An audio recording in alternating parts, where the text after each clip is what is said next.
Okay, I want to revisit this example. We just worked through all of it by hand. And, this example was created intentionally so that it could be, done by hand uh, rather easily. But some data sets may not be as simple to parse, to calculate in your brain. So it's important to learn how to use your calculator as a tool to kind of do those things when it gets a little more complicated.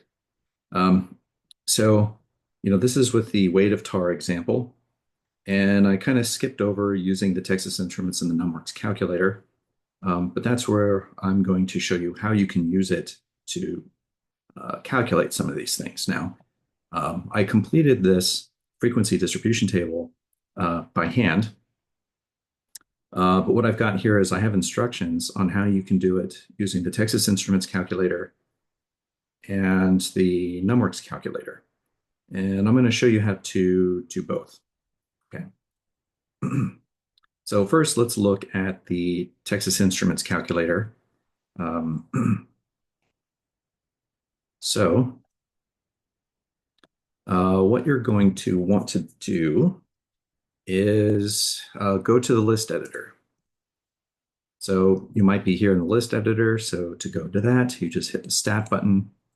And under the Edit menu, you want the first option, which is 1:edit. Hit Enter. And that brings you into the list editor. Now, list 1 and list 2, I went ahead and I put in each of the unique datums in the data set. And then next to it in list 2, I put the frequency that each datum occurs. So if we just kind of flip back over,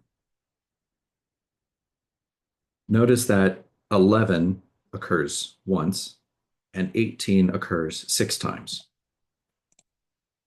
So here you can see 11 occurs once and 18 occurs 6 times. 19 occurs 3 times and so on. Okay. So that's kind of how I'm going to use these list 1 and list 2 to actually graph the histogram at the end. But in the meantime, we need a way to calculate upper bounds and midpoints. Okay. So list 3 is going to become our list of lower bounds.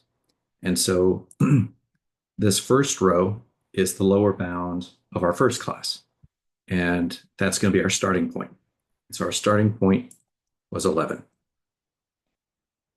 And so each class was separated by a width of 4. So we can just keep adding 4. So that'll be 15. And then 21. And 25. And 1, 2, 3, 4. And then 29. Like that.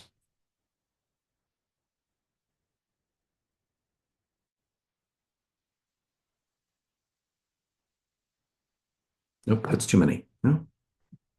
1, 2, 3, 4, 5. 11, let's see, 4. I made a mistake. 15 plus 4 is 19. And 19 plus 4 is 23. And 23 plus 4 is 27. All right. So even though you haven't seen this yet, you kind of reached out to me and told me that that was the case. All right. So that is our list of lower bounds. Now, our list of upper bounds, let me revert this back to what we're doing here. So here's our 11, 15, 19, 23, 27. Now we need these numbers, the upper class boundary. So all we need to do is take the lower bound list in list 3 and just add 4 to it.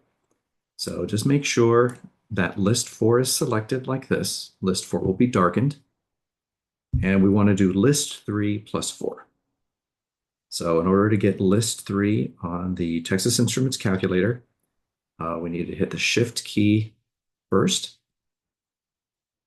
and then the number 3 key second. And notice down here, it printed an L3. And now we want to do L3 plus 4, and then hit Enter.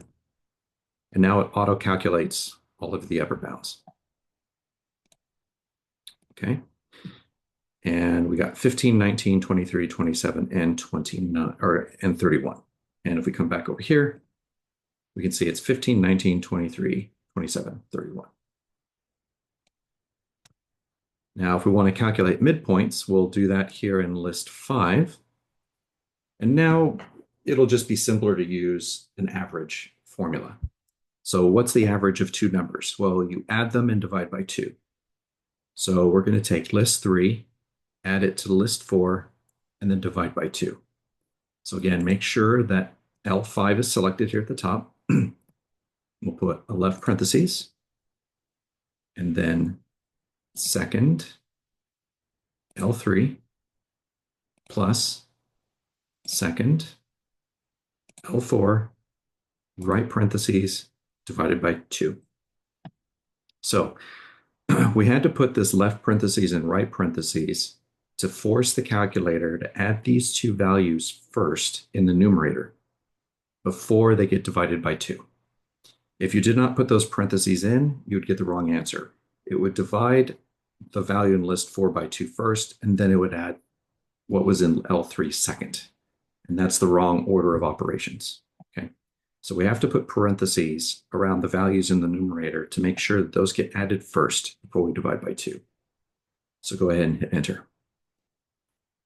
So now we get our midpoints of 13, 17, 21, 25, and 29. 13, 17, 21, 25, and 29. All right, so that's how we can use the calculator to kind of calculate these values really fast. Now let me switch over to the Numworks calculator. And in the Numworks calculator, there's a lot of different places where you could calculate this table. I'm going to go ahead and do it in the regression app.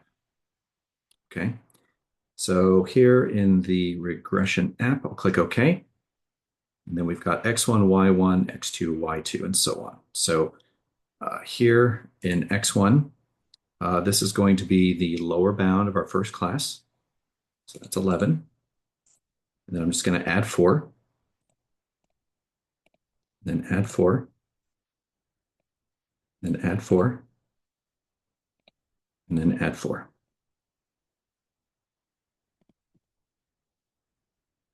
All right. And now what we want to do is we want to take this value in X1 and we want to add the width to it. In this case, it's going to be 4. So we're going to go up here, make sure Y1 is selected. Click OK. And we want to fill this with a formula.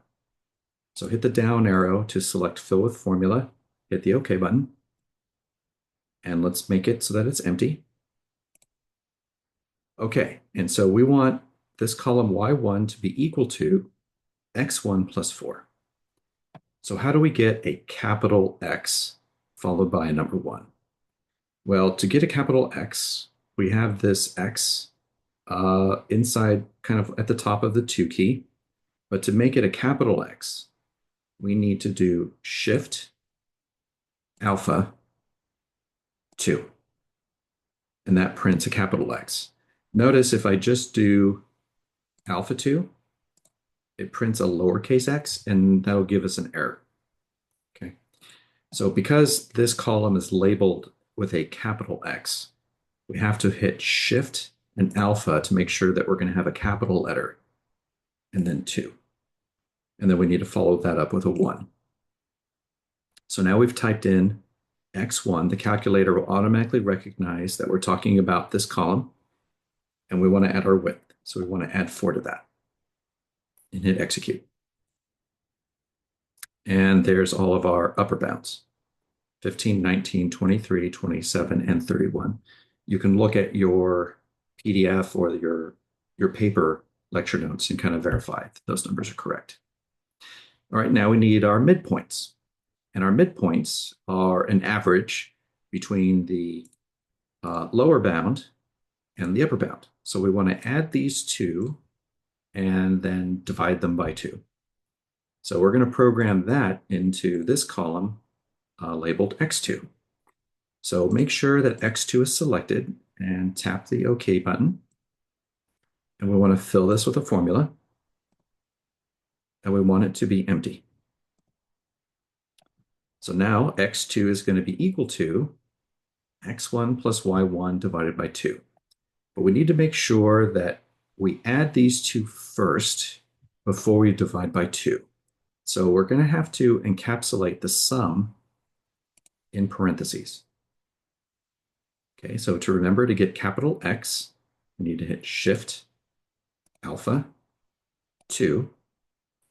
So that gives us capital X. So we want X1, and we want to add Y1. Now the letter Y is in the 3 key. So we need to do Shift Alpha Y, and then a 1, right parentheses. So these parentheses will make sure that we're adding these two together before we divide by 2. And as soon as we hit execute, you can see it gives us a list of midpoints here in X2. So this is how you can use the Numworks calculator to do the math of the table, in a quicker fashion for you, okay, to use it as a tool. All right. So let's flip back over to this example. So now I've used the Texas Instruments calculator and the Numworks calculator to fill in the frequency distribution table here for this one. Now, you can follow the same steps that I went through to fill in the frequency distribution table for histogram 2. Okay, so you can do it again to get these values. But next, what we're going to move on to is how do you create these graphs in the calculator? Okay, so first I'm going to follow these instructions for the Texas Instruments, and then I'll follow that up with the Numworks calculator. All right, so first let's look at the Texas Instruments calculator. So remember that I put the list of unique datums in list 1, and I put the frequency of each unique datum in list 2. All right. In order to make a histogram, what you want to do is notice that in the upper left-hand corner of your calculator keypad, you have this Y equals button, and right above it, it says stat plot. Okay, that's where you can make plots of statistical objects, which is in this case going to be a histogram. And because it's printed in blue letters, that means we need to hit the blue second button first, followed by this Y equals button, and that'll put us in the stat plots screen. Now there are 3 separate plots we could plot at once, okay? And what would probably be the safest thing to do would be to make sure that all the plots are off, okay? Because if you're trying to plot one histogram and the other plots are on, it can screw things up. So let's just turn all the plots off. And let's go back into the stat plot screen. So notice now all of these plots are off. Plot 1 is the one we want to edit. So with plot 1 selected, I'm going to hit enter. And now I'm looking at the settings for plot 1. And right now it's off. Well, what I want to do is I want to turn it on. So make sure the blinking cursor is on and hit enter. And notice the highlight went off of the off word. And if I hit the downward arrow key, now on is highlighted. So now plot 1 is on. And now there's 6 different plots we could do. Okay. And probably what's going to be selected is going to be this one, which kind of looks like an X and a Y axis with some dots. Okay. And that'll probably be selected like that. All right. What you want to do is you want to look at these icons. This third icon here actually looks like a histogram with those bars. That's the one that you want to select. So we'll click enter. And now that's the type of graph that we're going to make. Now it wants a list of X values and a list of frequencies. So remember, I put all of the unique datums of my data set in list one. And so, just to refresh your memory, if you want to get L1, hit the blue second button, followed by the number one key. That'll put an L1 there. And then the frequencies for each of those unique datums, I put in list two. So second, number two, that'll put in list two. Okay. And now we could actually ascribe a color to this, but I'm just going to leave it the way it is. Okay, so now we've put in the settings for plot one. Now, if you want to see what this looks like, you want to go to the zoom button. So look at the very top row of the keypad, and there's a zoom button. You want to click the zoom button, and you want to scroll down to the ninth one, the ninth option, which is zoom stat. So you could either scroll down to that one and hit enter, or you can hit 9 and then enter.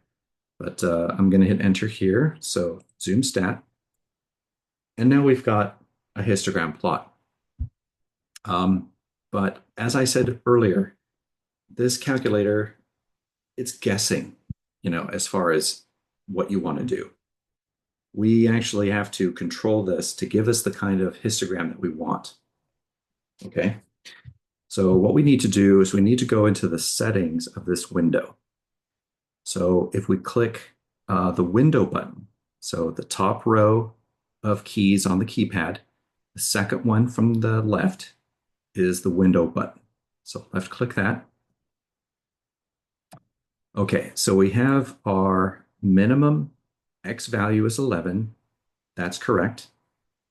The maximum value, however, I believe that was 31. So that was the very last upper bound of class 5. I think that was 31.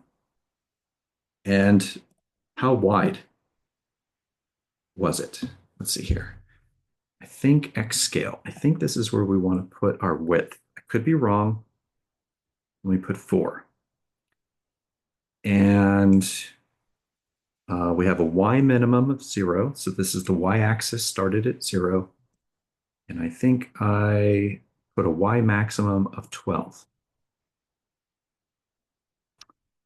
All right, let's see if that works. This might not be correct, but let's try it. So once you've changed the settings in window, you can come over here to graph, and it should redraw it. And that looks like the sketch that I made. Okay, so let me go back to window again to show you the settings. So this was the starting point. This was the lower bound of the first class. The X maximum was the upper bound of the fifth class, which was our last one. This X scale was our width.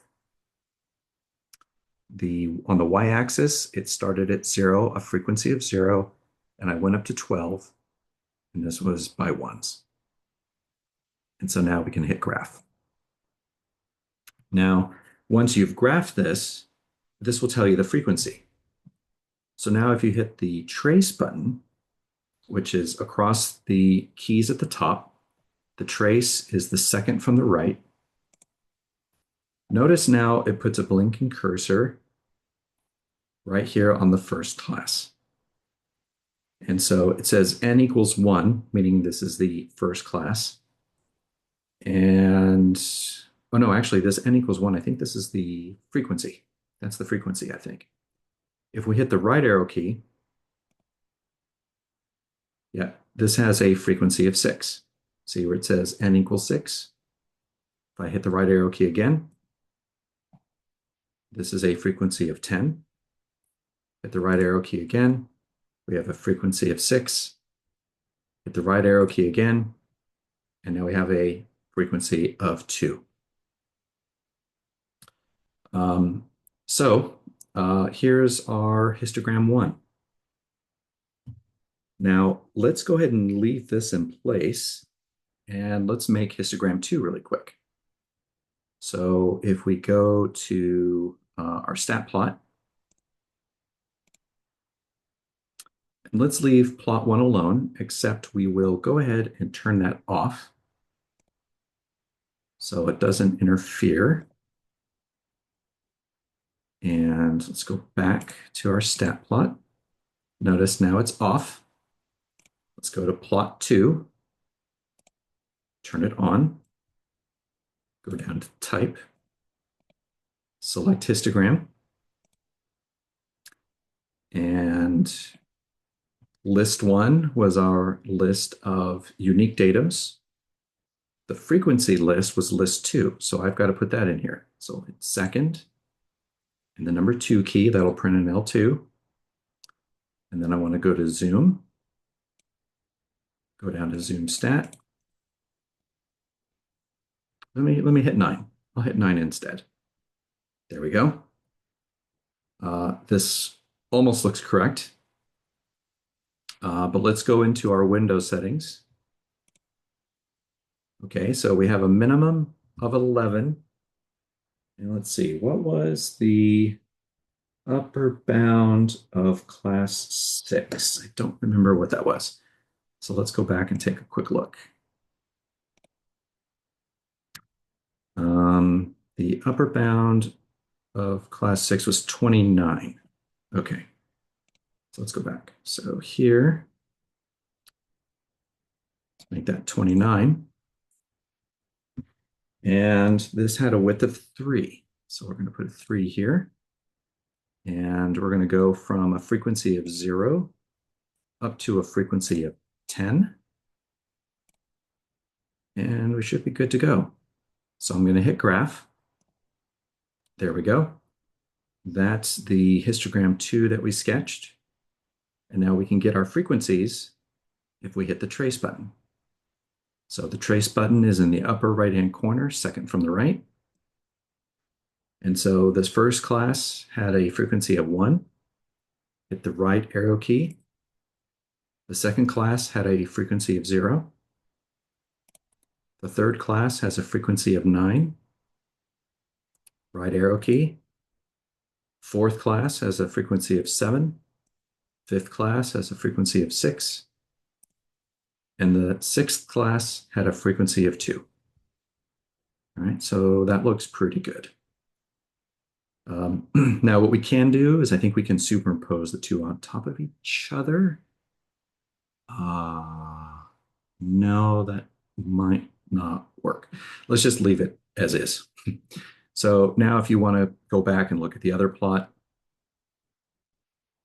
you can turn this one off, then go back and turn the other one on. And let's see what happens if we hit graph. Yeah, we have to change the window settings again.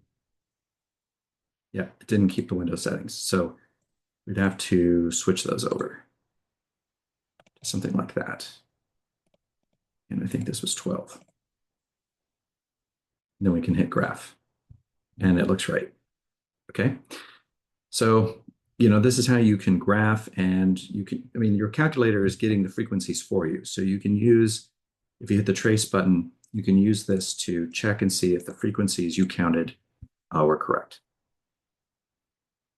Okay, so now we've graphed these with the Texas Instruments calculator. Let's flip over and do this with the Numworks calculator. So in order to graph histograms with the Numworks calculator, we actually want to do it. We want to do it in a different app. So instead of the regression app, let's go back to the home screen. We want to go to the statistics app. Let's click OK. And you can see here, this is where I put the unique datums here and the unique frequencies here. Now, what I'm going to do is what's neat about the Numworks calculator is it'll let you um, put two histograms over each other. Let's do it one bit at a time. Okay, so here's the data. Now let's go up to the top, and instead of selecting the data tab, which is what we're in, let's go to the graph tab. So just use the arrow key to go up until you hit the data tab, then go to the right to hit the graph tab and click OK. And now what we want to do is create a histogram. So, you can choose histogram, hit the OK button. All right, now we also have to control what we view here. So what we need to do is hit the up arrow key and choose settings. So up arrow, right arrow to choose settings, hit the OK button. And here, the bin width, this is the class width. Remember, I told you that some software packages and calculators call classes bins. So the bin width here was 4. And now we'll just go down to confirm. And there you go. And what's kind of nicer about the Numworks calculator is here it's telling us that, here we've got class 1 selected. It includes 11, but does not include 15. And it has a frequency of 1. And if we hit the right arrow key, here we are at class 2. It includes 15, does not include 19, and has a frequency of 6. So this has a much nicer looking display, I think, than the Texas Instruments does. Okay, now let's graph our other histogram. So go hit the up arrow until you get to data. Now let's copy this data over to another value frequency list. So we're going to come over here and we're going to set the value of V2. We're just going to set it equal to V1, that we don't have to retype all of our data again. So just make sure that column V2 is selected, hit OK. We're going to put fill with formula. Let's go ahead and make it empty. And we want V2 to be equal to V1. And so the letter V is here on this division key. So we want to put Shift, Alpha, then this division key to put a V, and then a number 1. And hit execute. There, it just copied all that data over. We want to do the same thing with this frequency or column N2. So make sure that N2 is selected. Click OK. Fill with formula. Empty. And now we want this to be filled with the data in column N1. So N is the 8 key. So we're going to hit Shift, Alpha, N, 1, then hit execute. And there we go. Now go ahead and move up and go to graph, hit execute. And you can see it's kind of put them on top of each other, but we're going to have to control the settings here. So let's go to settings. And let's see, bin width, let's put 4. Should let us do,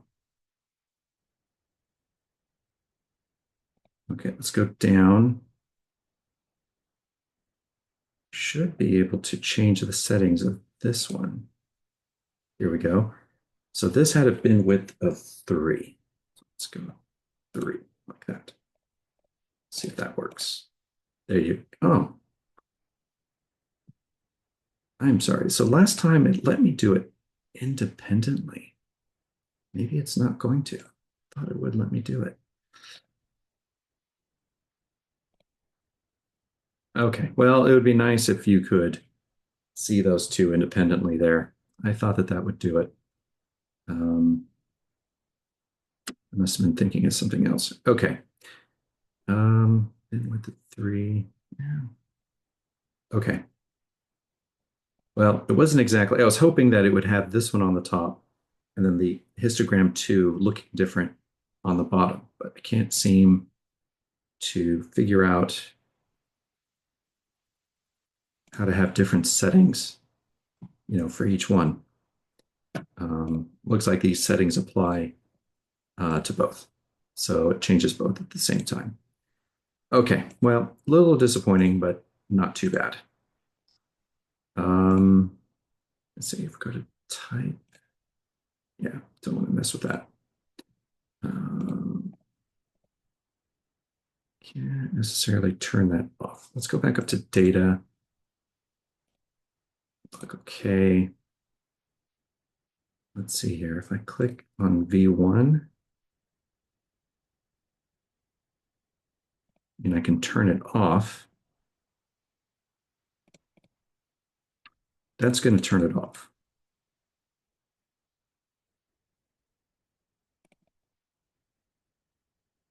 Okay, so to get out of this, I can hit this return key, which is next to the OK button. And if I go to graph, now it's showing me, the list V2, N2, and I can now change the settings of that, to be 3 wide. And I can kind of see this in its entirety here and scroll between the different classes. Okay. So now I've shown, how you can graph both histograms using both the Texas Instruments calculator and the Numworks calculator. And that produced the screenshots here for the Numworks calculator that I used to finish the example. All right, let's go ahead and end it there. Let me know if you have any questions.